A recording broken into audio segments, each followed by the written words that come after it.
YouTube, it's Kathy, and this is my weekly entertainment wrap-up for December 29th through January 4th. This week I read one book, I watched 5 shows, I watched 5 movies, and I listened to one book.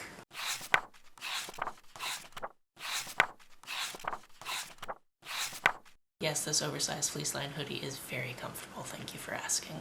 I like the little barriers. The book that I finished this week is the last book that I read in 2024, and that's The Most Wonderful Crime of the Year. This one is about 2 seemingly competing mystery thriller writers. One of them writes cozy mysteries, one of them writes leather jacket books, which I take to mean like the action kind of thriller type of books. You know, the dude ones. But we're mostly in the perspective of the woman who writes cozy mysteries, and she has not had an easy life. Growing up, she really loved Christmas. She wanted Christmas to be this big family event that she sees on movies and those types of things, where you have a big extended family over and everybody's happy as long as they're together.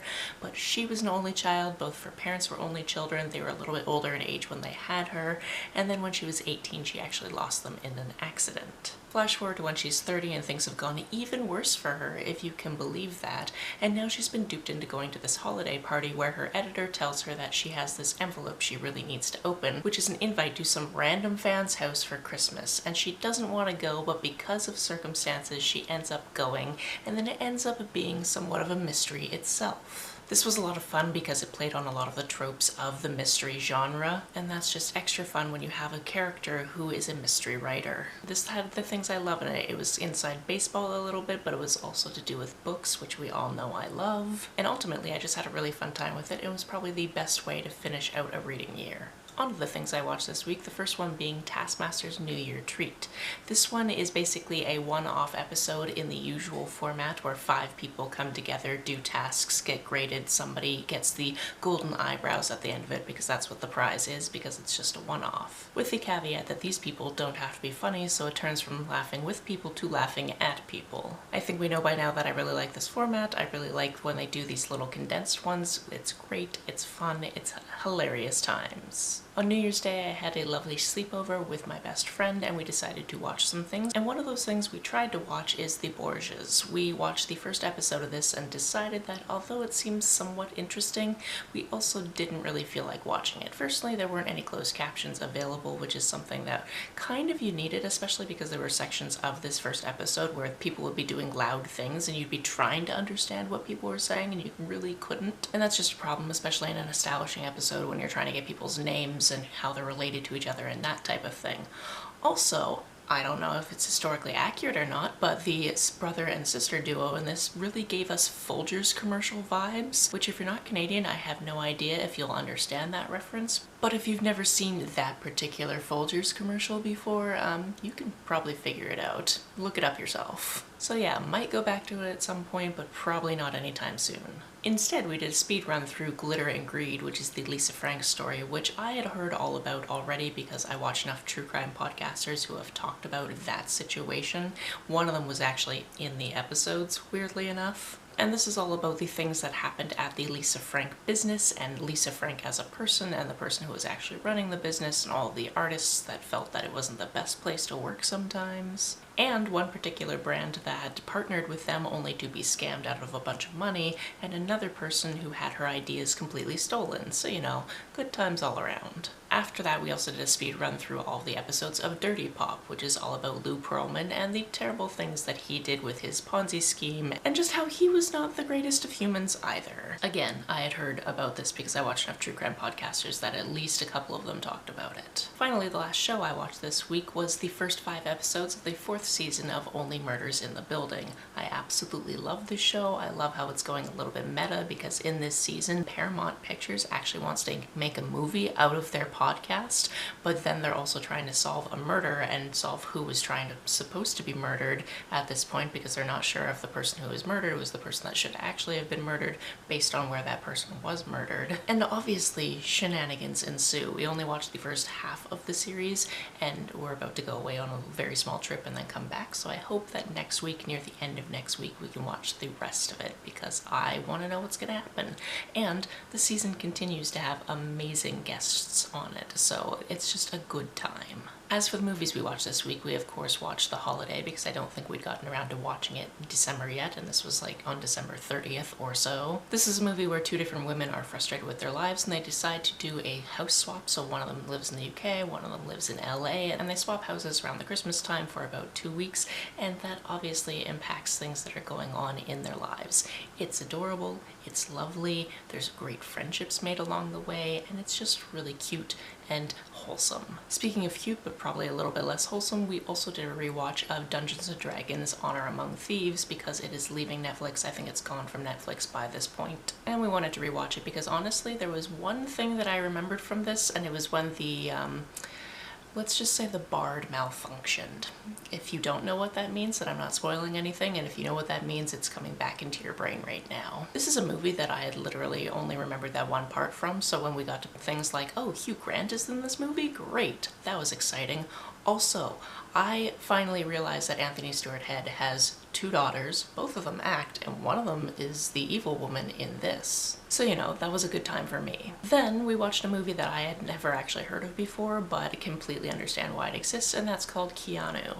This is a Key and Peele movie where they are trying to rescue one of their cats, who is named Keanu. This is clearly a John Wick situation, but hilarious, especially because these two guys find themselves in places that they should not be, just trying to rescue this kitty, and obviously shenanigans are going around that. It was a good time. It was a fun time. I enjoyed it, especially because the cat is really cute. Again, over at the sleepover at my best friend's house, she found out that for some reason I've never seen Return to Oz, so that had to be remedied, and I can understand why kids would have nightmares watching this. That being said, though, the 1990 version of It was my favorite movie when I was 4, so yeah, I would have been fine watching this as a kid, but I agree with my best friend in that after watching this, I too would like a lunch pail tree.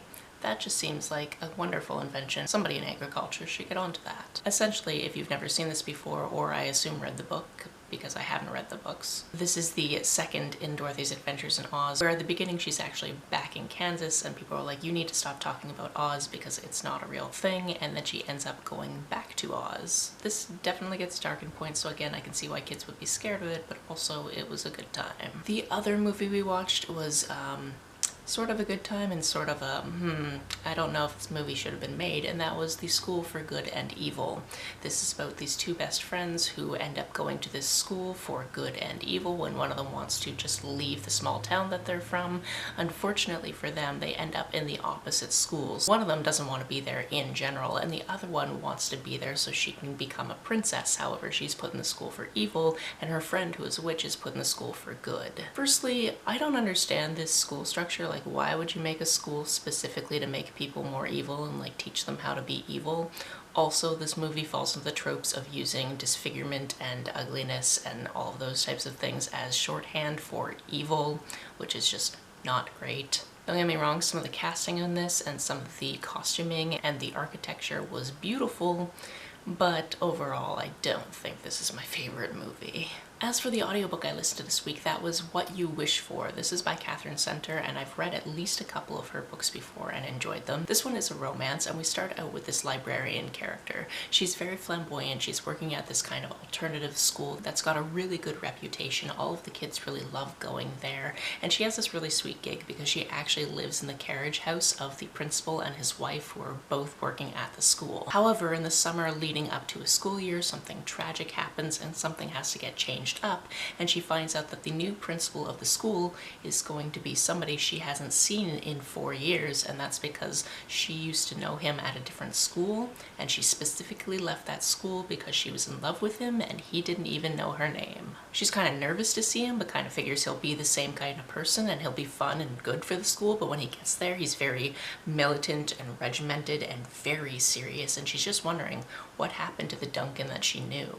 Now, I picked up on what happened to the Duncan that she knew before she figured it out, but that being said, like, I have the forethought of being, like, outside of the situation and can read context clues probably more quickly than a character in the situation, especially because she's dealing with her own things. This one has representation of PTSD, as well as grief, as well as epilepsy, which all of those being included in this really enrich the story. And it's really about her trying to figure out whether or not they can be a thing, if she needs to leave this situation again because she doesn't want to be crushed. Also, she doesn't like to date because she doesn't want anyone to see her in that very vulnerable state and then leave her again, because that's literally the reason why her father left her mother. She overheard him saying, "This kid is too much for me, I'm leaving," when she was like 8, and that's really screwed her up for lifetime. Also, slight spoiler here only because I feel like it is relevant for a trigger warning, which I don't usually give because I'm afraid I'm going to always forget all of the trigger warnings, so I just kind of leave resources down below for that.